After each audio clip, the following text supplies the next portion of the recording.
वाल्मिक कराड यांच्या आईची प्रतिकृती चिंताजनक झाल्यानंतर पोलिसांनी त्यांच्या आईची भेट घेतलेली आहे। त्यांच्या आई सुद्धा आपल्या बरोबर आहेत। आजी, पोलीस आले होते तुमच्याकडे, तुम्हाला विनंती केली थांबण्याची, काय तुमचं बोलणं झालं? तुम्हाला विनंती केली काय म्हणले पोलीस जे आले होते, त्यांचं काय म्हणणं होतं? पोलीस लोक काय म्हणतात, पाणी वगैरे प्या, तुम्ही व्यवस्थित राहा, तब्येतीची काळजी घ्या। पण आमचं त्यांचं एकच मान्य आहे की आज माझ्या पोरांवर काय गुन्हे दाखल करायला हे फक्त मला एकदा सांगा। जर तुम्ही लोकांचं ऐकून जर गुन्हे दाखल करत असाल तर ते आम्हाला मान्य नाही। आम्ही ते गुन्हे मागे घेईपर्यंत आम्ही इथं बसून राहणार आहे। तुम्ही उद्विग्न प्रतिक्रिया देताय सध्या, काय कारण? कारण काय म्हणजे महिना झाला आम्ही सहन करायलोत ना, महिना झालाच। हाताची घडी तोंडावर बोटच आहे ना आमचं। एका शब्दाने आम्ही प्रश्न केला नाही की हे कशामुळे आरोप करायला, का तर आम्हाला त्याच्यामधून जे काय न्याय नाही ते सत्य येणारच आहे ना पुढं। जी काय न्याय व्यवस्था आहे, जे काय चालू आहे ते सगळं पुढे येणारच आहे ना। खरं शेवटी खऱ्यानं मरण नाहीच आहे ना, शेवटी खऱ्याला सहन करायला पाहिजे थोडंसं। आज नाही उद्या खरं समोरच येणार आहे ना, पण खरं समोर येत असताना आम्ही खऱ्याच्या मार्गाने जात असताना तुम्ही खोटे गुन्हे, खोटे आंदोलन करून जर गुन्हे हे करून जर आमच्याच ह्याच्यामध्ये जर अडथळा येत असेल तर ते आम्हाला मान्य नाही ना। जे अण्णावर आरोप करतात सध्या लोक, त्यांची पूर्व कसं होतं, ते अण्णांचे त्यांचे संबंध कसे होते ते सगळ्यांना माहिती। सगळं जे तपास यंत्रणा चालू त्या यंत्रणेला माहिती आहे त्यांच्या अण्णाशी कसे संबंध होते, काय संबंध होते, ते काय आहेत, कसे आहेत, त्यांनी अण्णाचा कसा वापर करून घेतला हे सगळ्यांना माहिती। आता डबल नव्यानं सांगायची आणि नव्यानं काय करायची काही गरज नाही। सगळ्या दुनियेला माहिती, सगळ्या महाराष्ट्राला माहिती।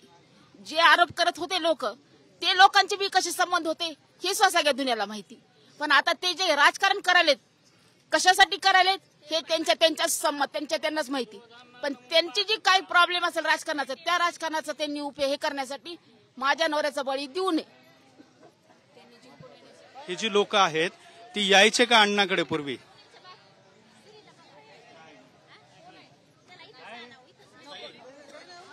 हे जी लोक आहेत ते अण्णाकडे यायचे का, घरी यायचे का भेटाय? लोकांना जाऊन विचारा ना, त्या लोकांचं चेक करा ना, जाऊन सगळं चेक करा त्यांचे। ते कुणाला बोलत होते, कधी येत होते का नाही घरी, त्यांचे फोटो तुम्हाला फेसबुकवरचे सगळे फोटो काढायची सवय ना, काढा फोटो त्यांच्यावरचे, त्यांच्या सोबतचे दाखवा ते सुद्धा। आरोप करणारे लोक कसे होते, कसे वागत होते, कोण येत होतं, कोण जात होते, सगळ्यांना माहिती। त्या लोकांना जाऊन विचारा, तुम्ही कितीदा वेळा अण्णाकडे गेलता, तुम्ही काय काय अन्नाचा वापर करून घेतलात, जाऊन विचारा त्या लोकांनाच। आरोप करणारे लोक जे आहेत ते सूरज धस, बजरंग सोनवणे, संदीप क्षीरसागर वगैरे हे आहेत, यांचे संबंध होते चांगले? अहो तर त्यांना जाऊन विचारा ना, चांगले संबंध नव्हते कसे म्हणालात तुम्ही? त्यांनी वापर करून घेतला ना। आज एक युती म्हणून आम्ही त्यांना मदत केली असेल ना, ते काय वेगळे नव्हते आमच्यापासून। पण आता त्यांच्या युतीमध्ये त्यांना काय फरक पडला ते त्यांनाच माहिती। आणि तो त्यांना जो फरक पडला त्याच्यासाठी माझ्या नवऱ्याला कशासाठी टार्गेट करायला तुम्ही? माझ्या नवऱ्याचा वापर करून घेऊन तुम्ही आज निवडून आलात ना। आता तुमच्या वरचे लोक, तुम्हाला वरिष्ठ लोक तुम्हाला काही देणं झाले, त्याच्यामध्ये माझ्या नवऱ्याचा काय दोष आहे? निवडून येण्यासाठी तुम्हाला माझा नवरा पाहिजे, सगळ्या करण्यासाठी। आज माझ्या नवऱ्यानं प्रामाणिकपणे पक्षाचं काम केलं ना, तुमच्या युतीचं काम केलं ना। आज तुम्हाला युतीतल्या लोकांना सगळ्यांना निवडून आणलं ना। आता तुमच्या वरिष्ठ लोक तुम्हाला काही देत नाही, तुम्हाला काही करत नाहीत, आता ते काय करत नाहीत काय नाही त्यांच्या जीवाला माहिती।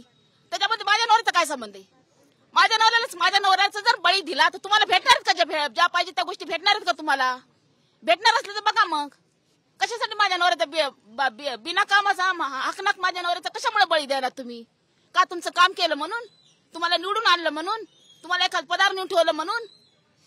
कशासाठी? एक सामान्य कार्यकर्ता म्हणून त्यांना प्रामाणिकपणे पक्षाचं काम केलं ना। मग आता तुम्हाला काही गोष्टी मिळून झाल्यात म्हणून तुम्ही माझ्या नवऱ्याचा बळी द्यायलात, आणि तो बळी देणार तुम्हाला साध्य होणार आहे का तुमच्या गोष्टी? कशासाठी हे चाललंय? हे थांबवावं, हे राजकारण थांबवावं। आणि ते जरांगी फिरांगी कोण जाऊन येऊन जे जातीवाद करायला ना, त्या जरांगीला तर चांगलं बजावून सांगा की जातीवाद करून त्याला तो कसा आहे, एक प्रकारचा समाजकंटकच आहे तो, त्याच्यावर तोच आरोप दाखल तुम्ही करा। सामाजिक जे समाजामध्ये जो तेढ निर्माण करतो ना, तो सामाजिक कंटकच असतो तो। त्याच्यावर ते आरोप सिद्ध करा, त्याच्यावर ते गुन्हे दाखल करत असले त्या माणसावर त्या। आणि मराठा काय सांगतोय तो? कुठल्या ह्याचा मराठा सांगतोय? मी पण 96 कोळी मराठा आहे, माहिती का मला? मग आमच्या महाराजांनी, आमच्या ह्यांनी असल्या प्रकार शिकवला नाही। तुम्ही आधी गुन्हे सिद्ध करा, जे काही आरोप असतील ते आरोप सिद्ध करा, आणि मग तुम्ही हे करा ना। काल तिथं जातो त्या माणसाला म्हणतोय तुझी गरज आहे महाराष्ट्राला, हा आमची नाहीये? कुणी शिकवलं ह्याला जातीवाद करायला? जात बघून खून झालेले असतात का? जात बघून गुन्हे होत असतात का? कुणी सांगितलं हे जातीवाद करायला? ह्या जातीवादाच्या ह्याच्यामध्ये आणि ह्या राजकारणाच्या ह्याच्यामध्ये हकनक माझ्या नवऱ्याचा बळी देतात हे लोक, आणि हे थांबलं पाहिजे. आणि हे जोपर्यंत थांबणार नाही तोपर्यंत आमचं हे असलं चालू राहील. भयानक म्हणजे भयानक जातीवादाचं वळण दिलं गेलेलं आहे, आणि ते थांबावं. त्या जरांगेला तर हात जोडून विनंती आहे की हे जे जातीवाद तू करायलास ना हे अगोदर थांबव. त्याला वाटतंय काय? त्याला वाटतो का पूर्ण मराठा समाज त्याच्या पाठीमागे आहे म्हणून? आज कुणीच नाही पाठीमागं त्याच्या. कोणी नाही पाठीमागं मराठा समाज.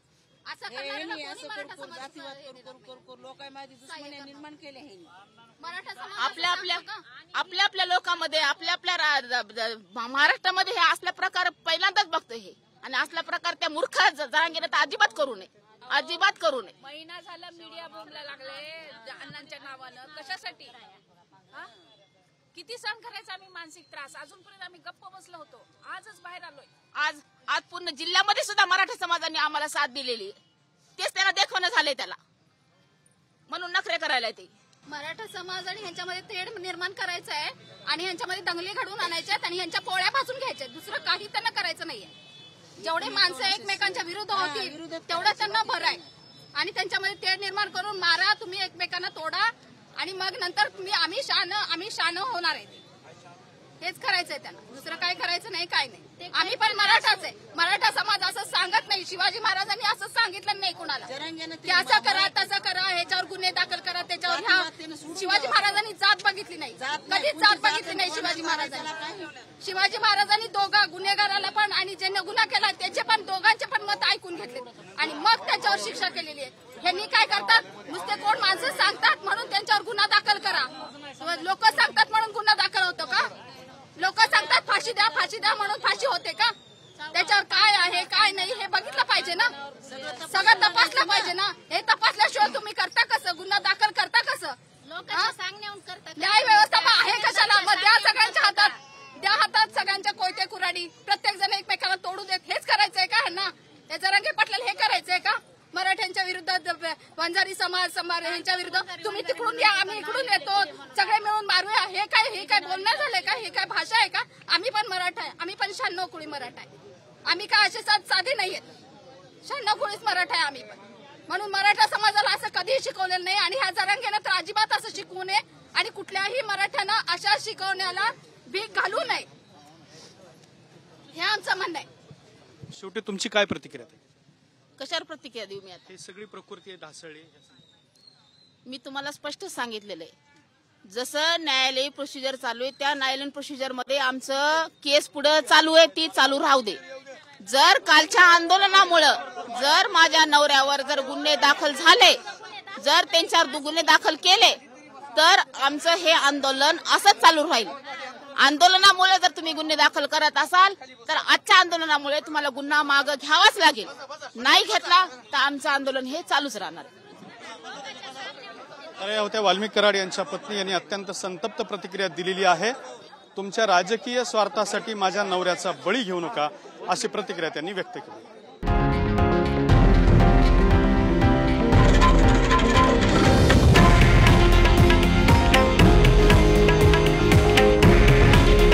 हे आहे देशातील नंबर 1 न्यूज नेटवर्क आणि आपण पाहत आहात TV9 मराठी. काळजी तुमची, हित महाराष्ट्राचं.